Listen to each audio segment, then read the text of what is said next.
Hermano Max ha dado lectura al propósito de la epístola que estamos estudiando. Y no cabe duda, Pastor Antonio, que aquí los pastores están en otro nivel de predicación, ¿no? Siempre, cada vez que vengo, ¿no? Me siento indigno, ¿no? Entonces, Judas, versículo 11, es solamente el versículo que vamos a ver para esta tarde, porque se siente tarde ya, ¿no? Así que ya nuestro hermano Max ha leído el propósito, como he mencionado, de la epístola del pastor Judas. Y es necesario tenerlo en mente al estudiar palabras tan absolutas como las que notamos aquí. Judas escribe esto por amor, hermano. Él es un pastor.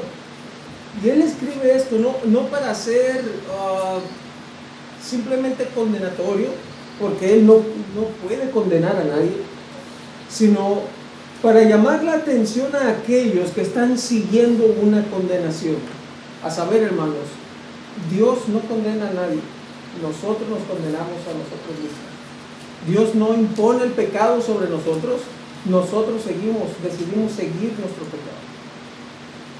Así que Judas, siguiendo estas triadas, estos ejemplos de bloques de tres, recuerda, versículo 1, él describe sus receptores, llamándolos a los llamados, amados en Dios Padre y guardados en Jesucristo. Hay tres descripciones, una descripción de tres características de los receptores.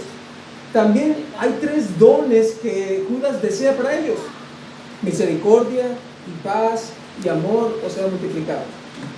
Luego, como leyó nuestro hermano Max, en el versículo, después del propósito, en el versículo 5, él empieza a mencionar tres ejemplos históricos de cómo Dios ha juzgado la impiedad. Habla sobre el pueblo de Dios, habla sobre los ángeles de Dios, inclusive habla sobre ciudades gentiles ajenas al pacto de Dios. También, como mirábamos en la predicación pasada, en el versículo 8 se muestran tres características básicas de los impíos. Dice que estos soñadores mancillan la carne, rechazan la autoridad y blasfeman de las potestades superiores. Y ahora aquí en nuestro versículo 11 que vamos a estudiar, Judas dice: ay de ellos, porque han seguido el camino de Caín y se lanzaron por lucro en el error de Balaam y perecieron en la contradicción de Coré. Hermano, esa es la palabra de Dios, ¿eh? Ya siento el gozo fluyendo a través de mí, ¿verdad, hermano? Oye, el hermano Manuel trae una predicación, ¿no? Pero en medio de estas palabras tan duras, debemos pensar en el propósito. El propósito de la palabra de Dios, como bien lo dice Pablo a Timoteo, en 2 Timoteo 3:17, es a fin de que el hombre de Dios sea maduro, enteramente preparado para toda buena obra. Y esto que está aquí, hermano, es para nuestra madurez. Es para nuestra madurez. Así que vayamos a Dios en oración para que Él nos permita la gracia de estudiar juntos este pasaje. Señor, ruego, Padre, que su Santo Espíritu dirija los corazones, nos convenza de pecado, de justicia y de juicio, que nos ilumine para comprender con todos los santos, no un significado oculto aquí, porque usted no da significados ocultos, sino a entender la trascendencia de esta verdad que bajo inspiración divina usted plasmó para ser preservado hasta este día. Señor, su palabra sigue siendo útil, sigue siendo inmutable, no cambia. Así que ayúdenos a depender de ella y a someternos a ella, Padre. Pido por gracia para que esta palabra dura pueda ser transmitida por su siervo con amor y con humildad, y que no sea yo un tropiezo para que mis hermanos amen a Cristo, sino que redarguidos por su Santo Espíritu puedan ser también apercibidos si ellos están considerando algún mal camino, seguirlo, lanzarse y perecer en él. Padre, ruego por este tiempo que usted lo ha santificado y que por su presencia aquí y por la disposición de nuestros corazones, este lugar ha sido declarado santo. En su gracia sosténganos, Señor, porque merecemos, tal como poder ser tragados vivos por nuestro pecado, pero que usted nos sostenga para poder escuchar esta palabra. Pido por eso, Señor, en el nombre de Jesús. Amén. No hay duda, mis hermanos, que no existe nueva maldad. Eclesiastés decía, no hay nada nuevo debajo del sol, ¿verdad? No hay nuevos tipos de pecados. El pastor Judas nos da una muestra de que las personas no se hallan presa hoy día por sorpresa de nuevos tipos de pecado, sino que caen en el mismo carácter que sus predecesores. Y eso es lo curioso del asunto, hermanos. Si sabemos que cruzar un alto es una transgresión a la ley, y quizá Dios nos ha permitido ser atrapados por un agente de tránsito y ser multados por lo mismo, y lo volvemos a hacer, hermano. Una de dos: o usted tiene mucho dinero o ha actuado neciamente. Y eso es lo curioso del caso, hermano. La Biblia no solamente tiene bendiciones para la obediencia, tiene maldiciones para la desobediencia, y nosotros, reconociéndolas, decidimos flagrantemente hacer lo contrario a la voluntad de Dios, desobedecer directamente a Dios, y eso constituye una enorme falta. Lucas, en su evangelio, él dice, hablando de esta parábola del mayordomo infiel, que aquel que, del siervo infiel, aquel al que, sabiendo la voluntad de su Señor, hizo cosas dignas de azote, será azotado mucho, pero que aquel que sin saberlo hizo cosas dignas de azote, será azotado poco, en comparación de aquel que, conociendo la voluntad de Dios, hizo cosas dignas de azotes. Cada vez que conocemos más la Escritura, mis hermanos, estamos más entre la espada y la pared. Entonces, si no existe arrepentimiento en nuestro corazón, hermano, nosotros tenemos que decir, hermano, no predique, porque estamos más presas, estamos más a merced de nuestro Dios. La buena noticia en medio de esto, hermanos, es que la fe viene por el oír la palabra de Dios. Y cada vez que usted escucha estas palabras, que quizá usted puede decir, ay, no, esta no es palabra fresca, esta no la quiero escuchar hoy, hermano, es una oportunidad para la gracia de Dios. Usted no sabe si Dios va a utilizar, ay de ellos, porque siguieron el camino de Caín, para llamarle al arrepentimiento. ¿Sabe? Voy a dar mi testimonio aquí, yo no soy muy fan de esto. Me invitaron a Mazatlán, yo no era cristiano, ya me siento como los que le ponen con su micrófono en la cara. Sí, si me ven llorar me cachetean desde allá, ¿no? Y estando en Mazatlán, no pisé la arena. Estuve encerrado 3 días en el hotel ahí. Digo, tampoco sufrí, ¿no? Estaba muy bien. Y más porque me pagaron. Fue tras escuchar una alegoría, una enseñanza usando metáforas sobre la vida de Naamán, este general al cual Eliseo sanó. Una alegoría de Naamán. Y el Espíritu Santo bueno. Eso no era el Evangelio, pero sí me hizo recordar el Evangelio. Y estas palabras deben hacernos recordar el Evangelio. Los que no depositan su fe en el Evangelio, sino que tienen por inmunda la sangre de Cristo, tal cual habrían hecho Caín, Coré y Balaam, aún antes de Cristo, habían rechazado el pacto de Dios. Ellos se hicieron enemigos de Dios, pero nosotros, al ver esto, Señor, no queremos que nos pase lo mismo. Señor, líbranos de sufrir las mismas consecuencias que estos hombres. Y Dios, a la verdad, puede ser eso. Él puede hacer eso. Mateo 7:15 nos dice: guardaos de los falsos profetas que vienen a vosotros con vestidos de ovejas, pero por dentro son lobos rapaces. Parece a oveja, huele a oveja, más ahorita con este calor, pero no son ovejas. Judas está hablando de los que han entrado encubiertamente en la iglesia. Están con nosotros, pero no son de nosotros. Nuestro autor inspirado está diciendo a estas personas: arrepiéntanse. Ustedes pueden recibir la gracia de Dios, porque no hay pecado que sea más grande que la gracia de Dios. Pero estos hombres decididamente siguen el camino de Caín, se lanzan por lucro en el error de Balaam y perecen en la contradicción de Coré.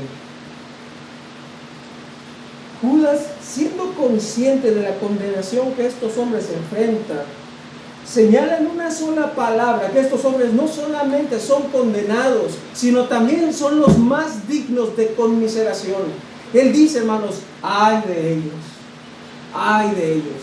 La palabra aquí suena como en el inglés. La palabra guay es usada en el Nuevo Testamento 46 veces.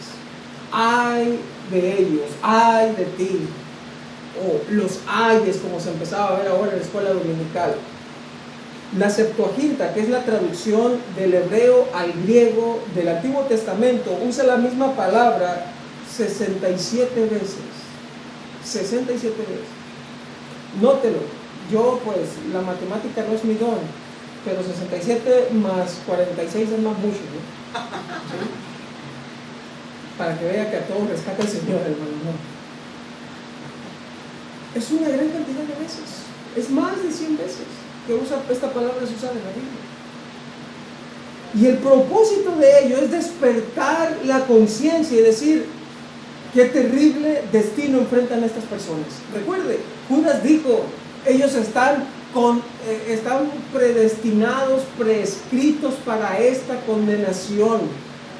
Y qué terrible temor, terror que debe abordar el corazón del impío al tener el deseo de arrepentirse, pero no la capacidad de hacerlo. De decir, como aquella filósofa: hoy voy a cambiar, pero no tener la potestad para hacerlo. Esto es terrible. Es una condición, hermanos, por la cual ellos son dignos de conmiseración. Esto no significa: pobrecito, ven conmigo. No. Judas va a hablar de esto en el versículo 23 y dice: a otros salvadle arrebatándolos del fuego, y dice de estos: y de otros tened misericordia con temor, aborreciendo aún la ropa contaminada por su carne. Judas está diciendo que hay ciertas personas que están tan enemistadas con Dios y con la iglesia en abierta enemistad, en oposición, que nosotros debemos solamente tener una especie de lástima hacia ellos. No es enciéndanse en ira contra ellos y abran una cuenta en Facebook y pídenle todo lo que puedan. No es eso. Es: aléjense de ellos. ¿Y por qué no? Oren por ellos. Pero la mejor descripción es: ay de ellos. Ay de ellos. La palabra ay es usada en contraposición al bienaventurado. ¿Lo recuerdan? Cuando se nos dice: bienaventurados los pobres en espíritu, porque de ellos es el reino de los cielos. Es decir, ellos pueden encontrar un estado de suprema dicha en su condición interior al saberse bendecidos por Dios, por galardones eternos. Pero estos hombres es totalmente lo contrario. El ay es: pobres de ustedes, por su situación actual y por la condenación que enfrentan. Pobres de ustedes. Veo al pastor Judas teniendo este corazón pastoral, un dolor, hermanos, al no poder hacer nada por estas personas, al advertirles continuamente y no hay arrepentimiento en ellos. Miren, Mateo capítulo 26, versículo 24, vemos este término usado. Jesús dice: a la verdad el Hijo del Hombre va según está escrito de él, mas ay de aquel hombre por quien el Hijo del Hombre se ha entregado. Bueno le fuera a ese hombre no haber nacido. ¿Sabe de quién estaba hablando? De Judas el Iscariote, no de Judas el que estamos hablando ahorita. Si este Judas, recuerde, es medio hermano de Jesús. En el infierno, tal parece habrá grados de castigo. Ya es como todos son, después tienen su lugar VIP, ¿no? Habrá grados de castigo. Y Jesús dice, de quien le entrega, bueno le fuera no haber nacido. ¿Sabe? Hay un evangelio apócrifo, pseudepigráfico, de Judas, de este Judas. Y se pinta a este Judas como aquel hombre tan fiel y tan amoroso al plan de Dios, que se atrevió a hacer lo que nadie podría hacer. Jesús tiene que ser entregado por el perdón de los pecados de todos los escogidos. Entonces alguien tiene que entregarle. Yo voy a tener que hacer. Fíjese, ¿no? Como estas películas de la Maléfica y de Drácula, ¿no? Están buscándole bondad al malo.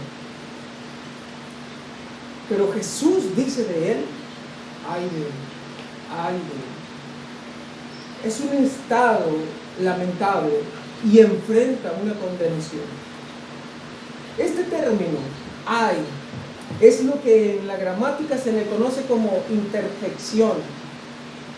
Esta clase de palabra expresa alguna impresión súbita o un sentimiento profundo como asombro, sorpresa o dolor. Sirve también, hermanos, para apelar al interlocutor, es decir, para despertar, llamar la conciencia al que escucha esta palabra. Ay, si te digo ay de ti, hermano, tú debes decir, ¿por qué? ¿Por qué? ¿Qué implica eso para mí? Entonces, mientras hoy examinamos los anhelos del corazón impío, quiero que repasemos a la luz del versículo 11, 3 anhelos del corazón impío. Los anhelos del corazón impío, veamos el primero. El corazón impío anhela gloria. Uno de los primeros anhelos del corazón impío, a la luz de este pasaje, es: el corazón impío anhela la gloria. Nuestro versículo dice: ay de ellos, porque han seguido el camino de Caín. Recuerden, hermanos, que la audiencia de Judas es judía en su mayoría. Por la época en la historia en la que Judas escribe, antes de la destrucción del templo de Jerusalén, la iglesia estaba compuesta o componida, dijo el intelectual, en su mayoría por judíos y por prosélitos.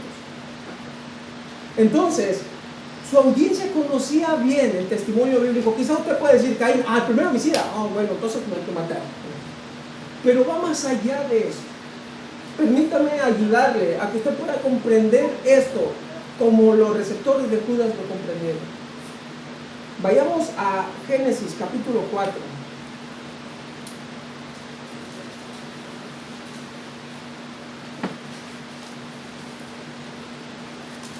Conoció Adán a su mujer, versículo 1, Eva, la cual concibió y dio a luz a Caín, y dijo: por voluntad de Jehová he adquirido varón. La palabra Caín significa adquirir. Después dio a luz a su hermano Abel, y Abel fue pastor de ovejas, y Caín fue labrador de la tierra. No sé ustedes, hermanos, pero ser el primer hombre debe tener cierta notoriedad. Y ser el primer hijo también. Una cosa es ser primogénito. Yo en mi hogar soy el primogénito. Cuando a mi hermana le dice, pregunta a mi mamá: Manuel es el favorito. Y dice: no, aquí todos son iguales, usted es mi campeón. Pero ser el primogénito de la raza humana, en el sentido de ser el primer hijo, debe tener cierto orgullo. Y es de lo que Judas va a hablar. Caín, hermanos, se ensañó contra su hermano porque él quería ser más que su hermano. Mire, después dio a luz a su hermano Abel, y Abel fue pastor de ovejas, y Caín fue labrador de la tierra. Y aconteció, andando el tiempo, esto es bien importante, andando el tiempo nos muestra que algo va a ocurrir por primera vez, que ciertas cosas ocurrían de cierta manera, pero que después ocurrió de distinta manera. ¿Qué quiero decir con esto? Andando el tiempo, que Caín trajo del fruto de la tierra una ofrenda a Jehová. Es decir, Adán y Eva, tras haber visto el sacrificio que se hizo de un animal para vestirle a ellos con pieles, de manera verbal y luego de tradición oral, de boca en boca, fue transmitido cuál era la forma de adoración a Dios. El sacrificio. Abel, por ser pastor de ovejas, no significa que sería menos difícil para él entregar una de sus ovejas donde tenía sus ingresos. Y Caín, por el fruto de su trabajo, tendría lo necesario para ir a su hermano y decirle: de perdida fíame una oveja. Y quizá la Biblia guarda silencio al respecto, pero es muy posible que ellos hayan estado haciendo el sacrificio así, ambos, cada uno por su lado, pero que andando el tiempo, Caín trajo ahora del fruto de lo que él tenía.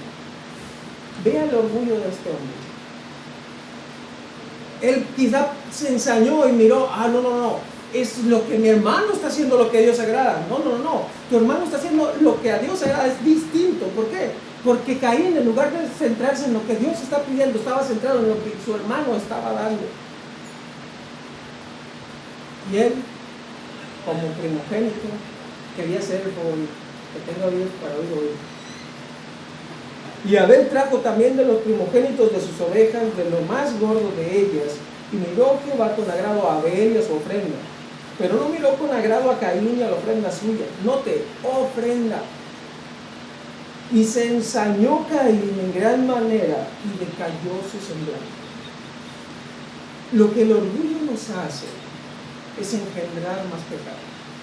Cuando hay orgullo en nuestro corazón, hermanos, las cosas no van a salir bien. Nosotros pensamos: no, es que yo por fuera y rebar en negra, no. A mí nadie me dice esa cosa, a mí nadie me habla de esa manera. Y Dios aconseja a Caín. Caín permitió, hermanos, que ese orgullo creciera dentro de él. Él estaba ensañado, él había despertado la envidia hacia su hermano y tenía cierto coraje, pero ese coraje inició por el orgullo de ser un hombre. Entonces Jehová dice a Caín, fíjese, él se acerca al que está mal y le da el consejo. Pero el orgullo lo que hace, hermanos, como Santiago nos dice, Dios resiste a los soberbios y da gracia a los humildes. El orgullo nos aleja de Dios. Entonces dijo Jehová a Caín: ¿por qué te has enseñado? ¿Y por qué ha decaído tu semblante? Note cómo estaría Caín. Su orgullo, en lugar de hacerle estar mejor, le hacía estar peor. Si bien haces, no vas a ser enaltecido.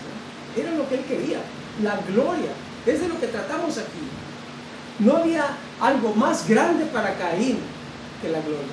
Pero lo más grande para Abel, hermanos, no era la gloria, era Dios. Y lo más grande para la iglesia no debe ser la gloria, sino Dios. Si bien haces, no vas a ser enaltecido. Pero si no haces bien, el pecado está a la puerta. Con todo esto, a ti será su deseo y tú te enseñorearás de él. Es decir, Dios le está diciendo: tú eres capaz de controlar tu orgullo. Nadie aquí puede decir: ay, no, es que el orgullo me aflora, hermano. Ya no soy yo, sino el orgullo que hay en mí. No, quieren agarrar a Pablo. Hermanos, por más terrible que un pecado sea, tras el consejo de Dios, nosotros podemos enseñorear sobre nuestras emociones. Podemos hacer eso. Pero ¿qué creen? Caín no lo hizo. Caín dejó que ese orgullo creciera dentro de él, que su sed de gloria se hiciera cada vez más grande. ¿Y sabe cómo termina esto, verdad? Dijo Caín a su hermano, versículo 8, salgamos al campo. Y aconteció que estando ellos en el campo, Caín se levantó contra su hermano Abel y le confesó su pecado y reconoció su falta.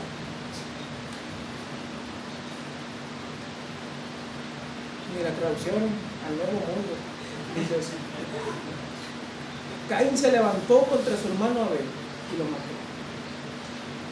Pensamos, hermano, que no somos tan malos como para matar, pero si hay orgullo en nuestro corazón, lo único que nos falta son las pistolas. Son las pistolas, o si no se escuchó hacer así.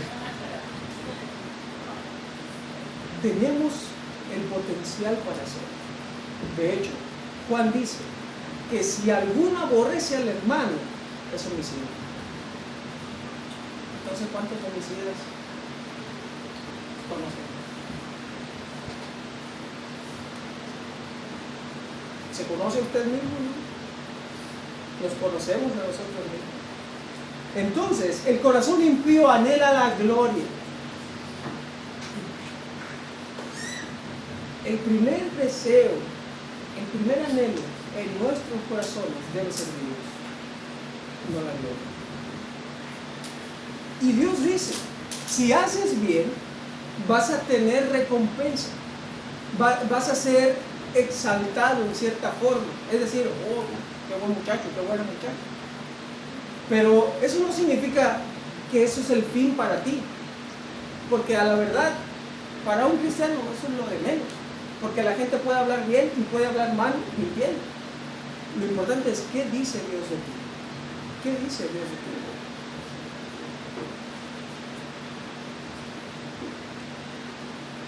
Entonces, el corazón impío anhela la gloria.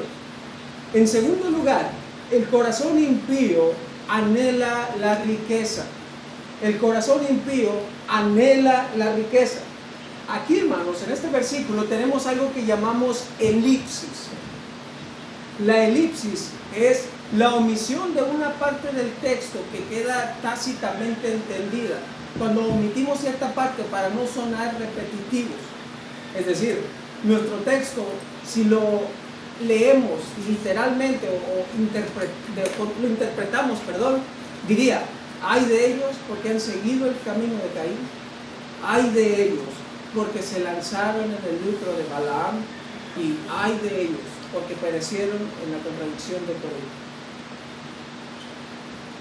Entonces, esta conmiseración hacia ellos, esta maldición que ellos enfrentan, le enfrentan también por anhelar la riqueza, es decir, anhelar otra cosa que no es Dios. Ellos buscan su bienestar temporal, estar bien aquí en la tierra, vivir su mejor vida ahora, pero nuestra mejor vida no es este tiempo. Pedro decía que esta leve tribulación momentánea produce en nosotros un cada vez más excelente y eterno peso de gloria. Nosotros podemos sufrir en este mundo, pero este mundo, hermano, no es eterno. Nuestro Dios y sus promesas sí lo son. ¿Quién era este hombre llamado Balaam? ¿Y en qué consistió su error por el cual muchos se lanzan por lucro? Yo creo que muchos tienen el espíritu ahorita, ¿no? Siente que se inflama su corazón, ¿no? Como los testigos de Maús. Así que vamos a esperar. ¿Sí?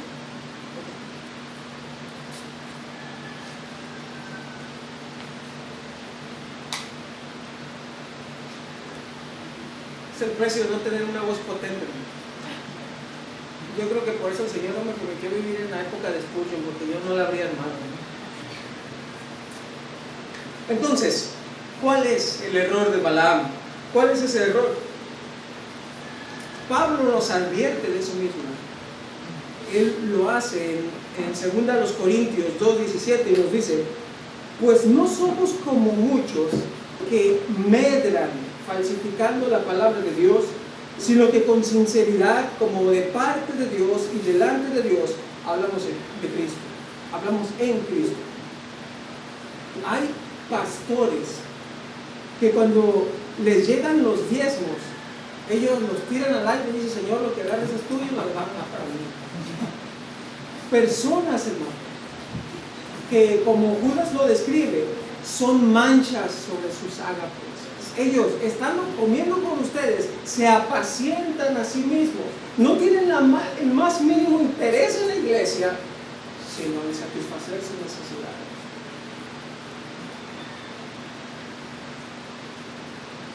Reconoce quizá Números 23:19.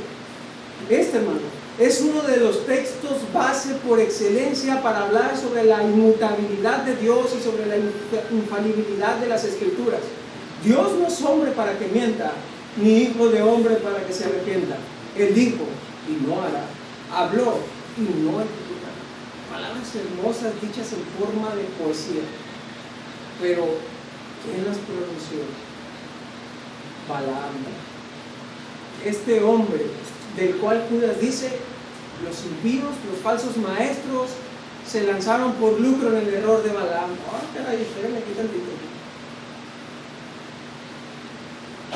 Alguien decía que a veces Dios da palazos con varas torcidas.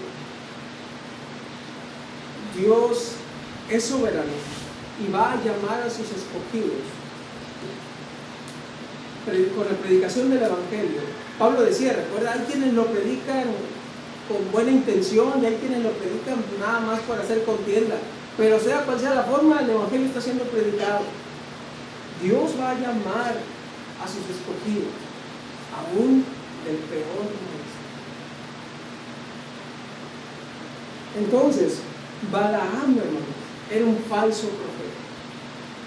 Era un falso profeta. Y cada vez que estaba pronunciando alguna de estas palabras de bendición, yo me lo imagino agarrándose el pescuezo.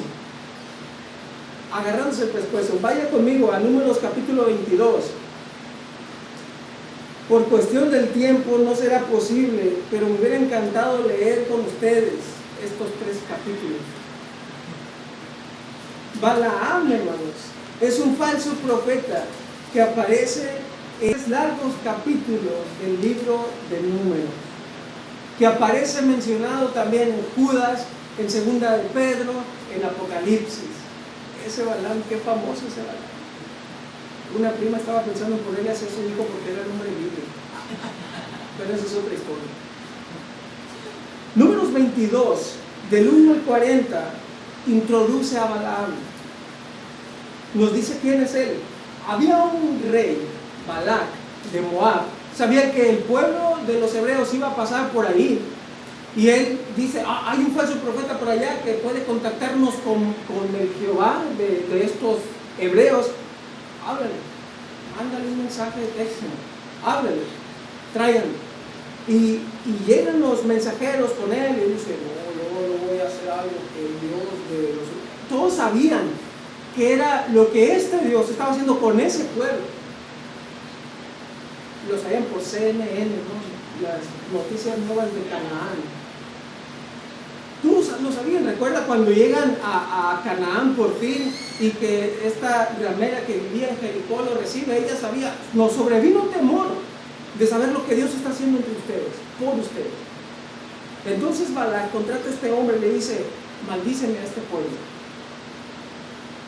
Y este hombre: quiero el dinero, pero no quiero tener problemas con ese Dios. Ojalá fuera que te contactara con algún otro Dios. Mira, aquí tengo mi directorio. Dependiendo, ¿no? La larga distancia salía cara y sabía cuánto cobrar. Pero después este hombre envió a hombres, este Balac, rey, envió a hombres más de renombre hacia Balaam.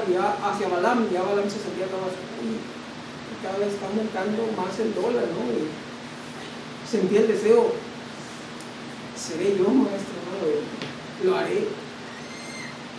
Él le decía, el versículo 19: Les ruego, por tanto, les ruego, reposen aquí esta noche.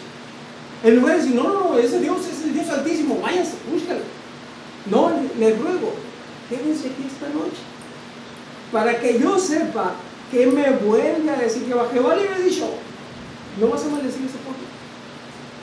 Pero él tenía esta insistencia, es que es una buena feria, ¿no?, de la que estamos hablando. En el capítulo 21 también, desde el versículo 21 al 40, es el caso del asna de Balaam, ¿recuerdan? Aquí se vio quién era más burro, ¿no?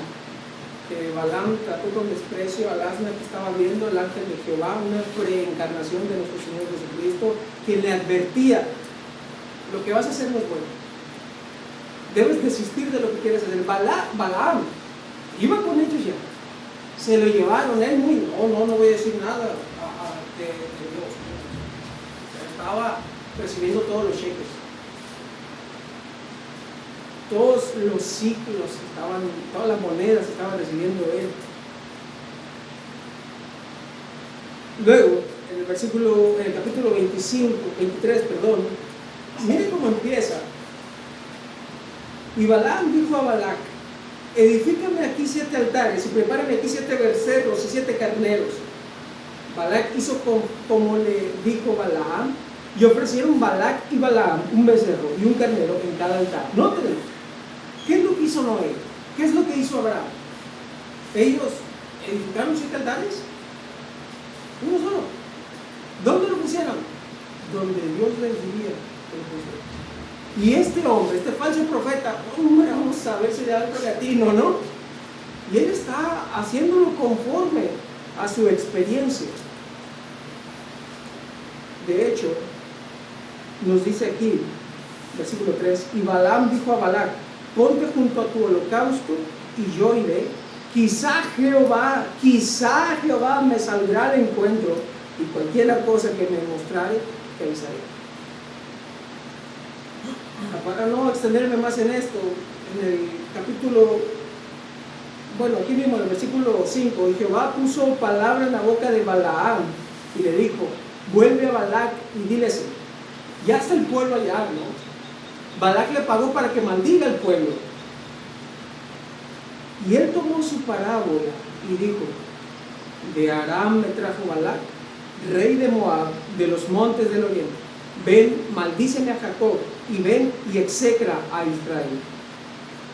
Pero luego dice, ¿por qué maldeciré yo al que Dios no maldijo? Yo estaba viendo cómo se estaba devaluando el dólar en su bolsillo. ¿Y por qué de execrar al que Jehová no ha execrado, al que no ha expulsado? Porque de la cumbre de las peñas lo veré, y desde los collados lo miraré. He aquí un pueblo que habitará confiado y no será contado entre las naciones. ¿Quién contará el polvo de Jacob? O el número de la 4ª parte de Israel. Muera yo la muerte de los rectos, y mi postrimería sea como el sol. Entonces Balac, ¿y qué estás haciendo? Le dice Balac, ese no era nuestro trato, yo te contraté para que los maldigas, y tú estás haciendo lo contrario. Así, ¿verdad? Les decía Balac. No sé qué me está pasando. Lo mismo ocurre 3 veces más.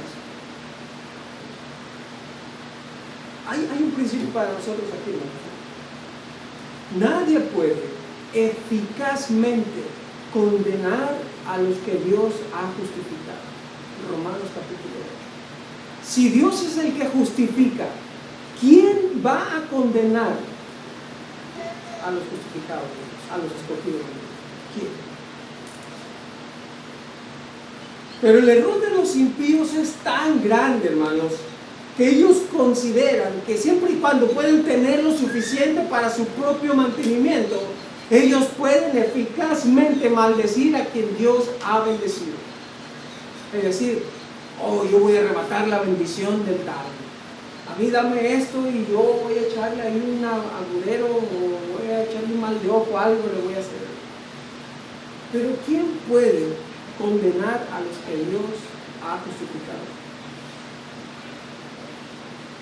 La palabra traducida por lanzar se usa también en referencia para la entrega vicaria de Cristo por su iglesia derramando su sangre en Mateo 26, 28. La idea de que se lanzaron es, se entregaron por completo. Y vemos una progresión aquí. Primeramente nos dice, han seguido el camino de Caín. Eso me hace recordar algo. La idea de seguir el camino, volviendo al punto anterior, es cruzar un sendero que está prefijado. En la semana tuvimos la oportunidad de visitar a un primo y vive también por una zona rural. Y como ustedes saben, hay partes donde el césped no crece o la maleza no crece por las llantas y que se ve que el césped crece por el medio, ¿sabes?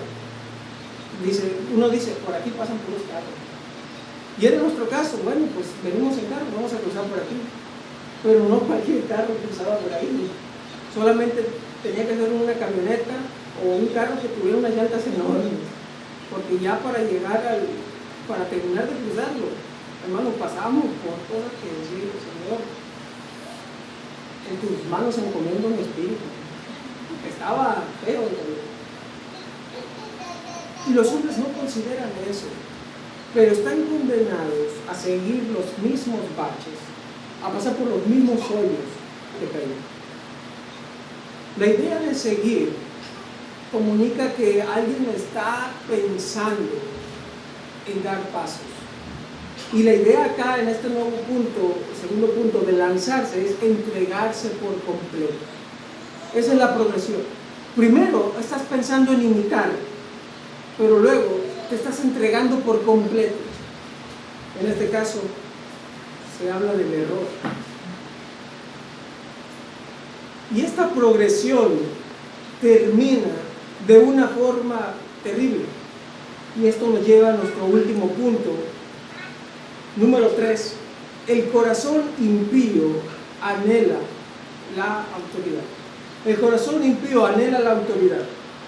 Ay de ellos, porque perecieron en la contradicción de Coré. Todo el capítulo 16 de Números, hermanos, nos habla de la rebelión o contradicción de Coré. Números capítulo 16. Este hombre, del versículo 1, vemos que tomó al hijo de Leví, a Datán y a Abiram, hijos de Eliab, y a On, hijo de Pelet. Y luego nos dice el versículo 2 que le siguieron 250 varones. Y no eran cualquier varón, hermano, varones de los hijos de Israel, príncipes de la congregación, de los del consejo, varones de renombre. ¿Saben qué es lo interesante aquí? Que el error no llega diciendo, oye, soy un error, ven conmigo. Porque nadie creería el error. El error es sutil. Encontramos lagunas jurídicas. Decimos, bueno, es que esto, tú crees de esta manera. Pero, ¿qué tal si empezamos a irnos entre las ramas? La literalidad de la escritura ya no es tan literal después de todo. Coré, hermanos, pudo engañar a los 153 hombres. Muy inteligente. Muy inteligente. Gracias a Dios que no me tocó vivir en su tiempo, porque si los inteligentes engañó conmigo, hubiera sido su segunda mano. Yo soy débil de mente. Este hombre se opuso al liderazgo. Él decía, no. El ministerio de Aarón no es como se debe hacer la cosa. Nos dice el versículo 1 que él pertenecía a la familia o a la casa de Coat. Coré pertenecía a la casa de Coat y esta familia pertenecía a la tribu de Leví. La tribu de Leví era la tribu encargada del sacerdocio, de ministrar espiritualmente a todo el pueblo de Israel. Ellos no recibieron una porción de la tierra, porque Jehová dijo, yo soy su heredad, y ellos tenían que habitar entre las tribus de sus hermanos y ministrarles. Pero dentro de esta tribu, que había distintas familias, la familia de Aarón era la llamada por Dios, escogida por Dios para el sacerdocio. Y Coré decía, no. Quizá Dios se equivocó. No puede ser de esa manera. Es que, no sé, quizá Aarón, siendo hermano de Moisés, tendría torpeza del habla como su hermano. Y decían, no, es que, mira, fíjate, Aarón tarda, vamos a decir, mucho. Sí me ministra, pero a la media hora ya. Pero mira qué rápido lo dio eso. No sabemos cómo lo hizo, pero engañó a mucha gente muy vista. A veces me gusta pensar, aunque la fe no está despegada de la razón y nunca va a estarlo, pero a veces pienso en la analogía de las ovejas como animales prácticamente ciegos, que no queda de otra más que seguir la voz de su pastor. Pero nos vemos enredados en tantos problemas como así.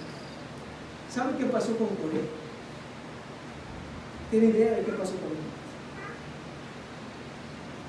Acompáñenme aquí, Números capítulo 16.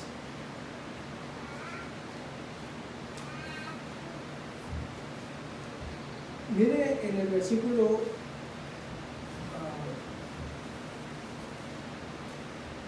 31 en adelante. Y aconteció que cuando cesó él de hablar todas estas palabras, se abrió la tierra que estaba debajo de ellos. Abrió la tierra su boca y los tragó a ellos, a sus casas, a todos los hombres de Coré y a todos sus bienes. Y ellos, con todo lo que tenían, descendieron vivos al Seol, es decir, a la sepultura, y los cubrió la tierra y perecieron de en medio de la congregación y todo Israel. Los que estaban en derredor de ellos, viéndose enorme hueco, hermanos, huyeron al grito de ellos, porque decían, no nos trague también la tierra. Y eso es lo que debe producir en el cristiano, el juicio de Dios sobre la impiedad. Hermanos, nosotros merecemos la condenación de Coré porque hemos resistido a la autoridad, y más aún, ocasionalmente o de forma indirecta, sino que directa también, insinuar o decir que podemos ser mejor autoridad que la autoridad que Dios ha puesto. William McDonald comenta y dice, con esto estaba en realidad menospreciando al Señor, hablando de Coré, por su insubordinación, fueron tragados vivos en un gran terremoto. Dios mostró con ello su extremado desagrado contra la rebelión, contra aquellos que Él ha establecido como sus representantes. Coré consideraba que él era mejor que Aarón, pero Aarón era quien había sido establecido por Dios. ¿Sabe, hermano? A lo mejor su pastor, o bueno, para no sonar tan feo, su discípulo de ministerio, anda mucho entre las ramas y tarda mucho en decir las cosas. A lo mejor no es el hombre más elocuente, pero por el testimonio y la sabiduría de sus dos pastores, pues es otro siervo más que el Señor le ha dado. Téngame paciencia. Y sabe, el requisito es apto para enseñar. El requisito no es que sea el hombre más elocuente y más carismático, no, que sea apto para enseñar. Por esa razón, hermanos, si podemos ver al liderazgo cumpliendo los requisitos bíblicos, aunque haya ciertas cosas con las que no estamos de acuerdo con él, debemos someternos a él en todo, porque si cumple los requisitos está ahí por imposición de Dios, no nuestra. Por lo tanto, quien resiste a la autoridad, a a lo establecido por Dios resiste. El gobierno de Cristo sobre su iglesia es invisible, pero este gobierno se hace visible a través de los pastores. Nuestros pastores, hermanos, están para dar cuentas a Dios de cada uno de nosotros, para pastorearnos. Coré, hermanos, buscó lagunas jurídicas y fue tan bueno en esto que engañó a 253 de los mejores hombres. Pero algo no es correcto porque la mayoría lo hace. Algo no es correcto porque la mayoría lo hace. No nos interesa lo que hace la mayoría. Nos interesa qué dice Dios al respecto. Ellos entonces siguen el camino de Caín, se lanzan en el error de Balaam y perecen en la rebelión de Coré. Imitan los pasos de los falsos maestros, se entregan por completo a su enseñanza y se comprometen con ella y por lo tanto mueren por ella. Quizá no de forma terrenal y alguien puede pensar, esto es bueno. No es así. Cuando el séquito de Coré fue devorado por la tierra, alrededor todo el pueblo decía, no, tenemos que huir, tenemos que hacer totalmente lo contrario que Coré hizo. Y ahora, porque la tierra no traga, nosotros vemos falsos maestros y pensamos, no es tan malo. Pero sigue siendo igual de malo, hermano. Solo que nos hemos hecho insensibles a la amonestación de Dios. Nos hemos hecho fríos a pensar que Dios ha estipulado un juicio condenatorio hacia todos. Y si lo seguimos, también nos juzgará a nosotros. Dios conoce a los que son suyos. Recuerden, hay un juego de palabras. Hay quienes se refieren a los hechos de los apóstoles, lo toman de analogía por referirse a esta carta como los hechos de los apóstatas. Los apóstatas no son los que pierden la salvación. Los apóstatas son como portuguesín. Los apóstatas son los que reniegan de la fe, gramaticalmente hablando, semánticamente hablando, pero son aquellos que fueron víctimas del engaño de su propio corazón, pensando amar a Cristo, ser creyentes, disfrutar de las bendiciones espirituales dadas a Dios en su iglesia, pero que salieron de nosotros porque no eran de nosotros, para que se manifestara que no todos son de nosotros. Alentémonos unos a otros a no seguir a los orgullosos, a no entregarnos a la codicia o el amor a lo material, a lo pasajero, en lugar de lo eterno. Cuando usted escoge amar lo eterno y lo escoge en lugar de amar lo terrenal, usted puede estar seguro que le espera grande galardón. Jesús lo dijo, que ninguno que haya venido siguiéndole, dejando a padre y a madre, va a seguirle encontrando algo más, mayor en la eternidad. Entonces, alentémonos también para que no muramos. Ese es el propósito. Que las palabras dichas por los apóstoles, dice Judas, sean recordadas entre nosotros.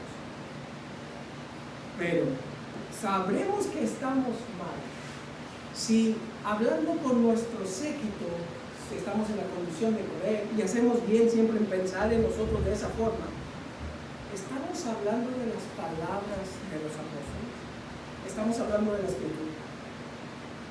¿O de qué hablamos? Pues sí hablamos de la Escritura, porque la Escritura está liderando nosotros cómo comemos prójimo.